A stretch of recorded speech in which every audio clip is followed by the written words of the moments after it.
అస్సలాము అలైకుం వరహ్మతుల్లాహి వబరకాతుహు. ఔజుబిల్లాహి మినష్ షైతానిర్ రజీం. బిస్మిల్లాహిర్ రహమానిర్ రహీం. సూరా 94 అష్-షరహ్ 1-8 ఆయాతులు. అష్-షరహ్ అనగా హృదయాన్ని తెరవటం. పరిచయం. ప్రవక్త ముహమ్మద్ సల్లల్లాహు అలైహి వసల్లంపై అల్లాహ్ అనుగ్రహాలను ఈ సూరాలో ముఖ్యంగా ప్రస్తావించడం జరిగింది. ఈ సూరా మొదటి ఆయతులో వచ్చిన ప్రస్తావన ఆధారంగా ఈ సూరాకు ఈ పేరు పెట్టడం జరిగింది. ప్రవక్త ముహమ్మద్ సల్లల్లాహు అలైహి వసల్లం హృదయాన్ని అల్లాహ్ కారుణ్యంతో నింపాడు.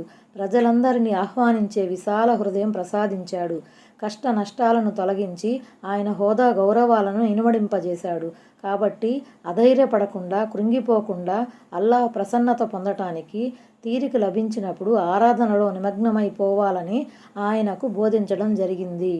ఆయా నెంబర్ 1. ఓ ముహమ్మద్ సల్లల్లాహు అలైహి వసల్లం, ఏమిటి మేము నీ హృదయాన్ని నీ కోసం విప్పలేదా? ఈ సూరాను అలం నష్రహ్ లేదా అష్-షర్హ్ సూరా అని కూడా అంటారు. వెనుకటి జుహా సూరాలో దేవుని 3 అనుగ్రహాలు ప్రస్తావించబడ్డాయి. మరో 3 మహాదానుగ్రహాలు ఈ సూరాలో కూడా పేర్కొనబడ్డాయి. హృదయాన్ని విప్పారజేయటం వీటిలో మొదటిది. దీని ఆంతర్యం ఏమిటంటే, మేము ఓ ముహమ్మద్ నీ హృదయాన్ని జ్యోతిర్మయం చేశాము, నీకు హృదయ విశాలతను ప్రసాదించాము. తత్కారణంగా సత్యవాక్కు నీకు శీఘ్రంగా అవగతమవుతుంది.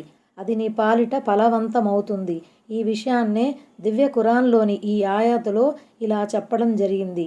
అల్లాహ్ తాను సన్మార్గం చూపగోరిన వ్యక్తి హృదయాన్ని ఇస్లాం కొరకు విప్పారజేస్తాడు. అల్-అనాం 125. అప్పుడు ఆ వ్యక్తి ఇస్లాంను సత్యధర్మంగా తెలుసుకోవటమే గాక దాన్ని హృదయపూర్వకంగా గ్రహిస్తాడు కూడా. హృదయాన్ని విప్పారజేసే ఈ ప్రక్రియలో రొమ్మును చీల్చడం కూడా అంతర్లీనమై ఉంది. ప్రామాణిక ఆధారం ప్రకారం 2 సార్లు అంతిమ దైవ ప్రవక్త సల్లల్లాహు అలైహి వసల్లం వారి రొమ్ము చీల్చబడింది. ఒకసారి బాల్యంలో ఈ పని జరిగింది. ఆయన సల్లల్లాహు అలైహి వసల్లం 4వ ఏటలో ఉండగా దైవదూత హజ్రత్ జిబ్రాయిల్ అలైహిస్సలాం వచ్చి ఆయన రొమ్మును చీల్చి అందులోని పైశాచిక భాగాన్ని తీసివేశారు. ఈ పైశాచిక ప్రవృత్తి ప్రతి మనిషిలో దాగి ఉంటుంది. తరువాత ఆ రొమ్మును కడిగి దాన్ని మూసివేశారు. సహీ ముస్లిం కితాబుల్ ఈమాన్. రెండవసారి మేరాజ్ గగనయాత్ర సందర్భంగా ఈ పని జరిగింది. ఈసారి ఆయన సల్లల్లాహు అలైహి వసల్లం రొమ్మును చీల్చి హృదయాన్ని బయటకు తీసి దాన్ని జంజం జలంతో కడిగి యథాస్థానంలో ఉంచడం జరిగింది. దాన్ని విశ్వాసంతో, యుక్తితో నింపడం జరిగింది. ఆయా నెంబర్ 2. ఇంకా నీ మీది నుంచి నీ భారాన్ని కూడా మేము దించేశాము. ఈ భారం ప్రవక్తగా నియమించబడక మునుపు గల 40 ఏండ్ల ఆయన సల్లల్లాహు అలైహి వసల్లం జీవితానికి సంబంధించినది.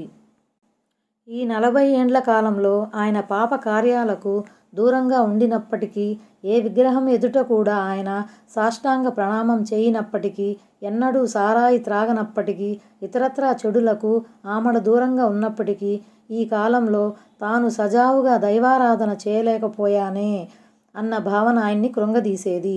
నిజానికి అందులో ఆయన దోషం ఏమీ లేకపోయినప్పటికీ ఒక సుదీర్ఘకాలం జీవితం అర్ధరహితంగా, లక్ష్యరహితంగా కరిగిపోయిందే అన్న బాధ లోలోపలే కలిగి ఆయన సల్లల్లాహు అలైహి వసల్లం కుమిలిపోతుండేవారు.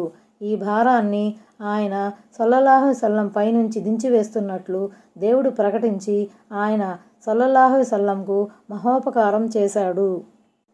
అల్లాహ్ నీ పూర్వపు పొరపాట్లను, భావికాలపు పొరపాట్లను మన్నించదలచాడు. అల్-ఫతహ్ 2 అన్న ఆయతు కూడా దాదాపు ఈ నేపథ్యంలోనే ఉంది. మరికొంతమంది ఖురాన్ వ్యాఖ్యాతల ప్రకారం ఈ భారం ప్రవక్త పదవీ బాధ్యతలకు సంబంధించినది. ఈ బాధ్యతలు మానసికంగా ఆయన్ని సల్లల్లాహు అలైహి వసల్లం తీవ్రమైన ఒత్తిడికి లోను చేసేవి. అందువల్ల దేవుడు దాన్ని తేలిక చేశాడు. అంటే ఈ మార్గంలో ఎదురయ్యే బాధలను ఓర్పుతో, నేర్పుతో భరించే స్థైర్యాన్ని ప్రసాదించాడు. దైవధర్మ ప్రచార కార్యంలో గల కొన్ని అవరోధాలను సులభతరం చేశాడు. ఆయా నెంబర్ 3. అది నీ వీపును విరిచివేస్తూ ఉండేది. ఆయా నెంబర్ 4. ఇంకా మేము నీ కీర్తిని ఉన్నతం చేశాము. అంటే ఓ ముహమ్మద్ సల్లల్లాహు అలైహి వసల్లం నీ పేరు మార్మోగిపోయేలా చేశాము. దీని భావం ఏమిటంటే, అల్లాహ్ పేరు వచ్చిన చోటల్లా ముహమ్మద్ సల్లల్లాహు అలైహి వసల్లం పేరు కూడా వస్తుంది. ఉదాహరణకు అజాన్, ఇకామత్, నమాజులలోనూ ఇతరత్ర ధార్మిక సదనాలలోనూ మీరు ఈ విషయాన్ని గమనిస్తారు. వెనుకటి ఆకాశ గ్రంథాలలో కూడా ఆయన సల్లల్లాహు అలైహి వసల్లం పేరు గుణగణాలు ప్రస్తుతించబడ్డాయి. దైవదూతలు సైతం ఊర్ధ్వక లోకాలలో ఆయన సల్లల్లాహు అలైహి వసల్లం స్మరణ చేస్తూ ఉంటారు. ఆయన సల్లల్లాహు అలైహి వసల్లంకు విధేయత చూపటం తనకు విధేయత చూపటం వంటిదేనని దేవుడు సెలవిచ్చాడు. ఆయ నంబర్ 5. అయితే ప్రతి కష్టంతో పాటే సౌలభ్యం కూడా ఉంది. ఆయ నంబర్ 6.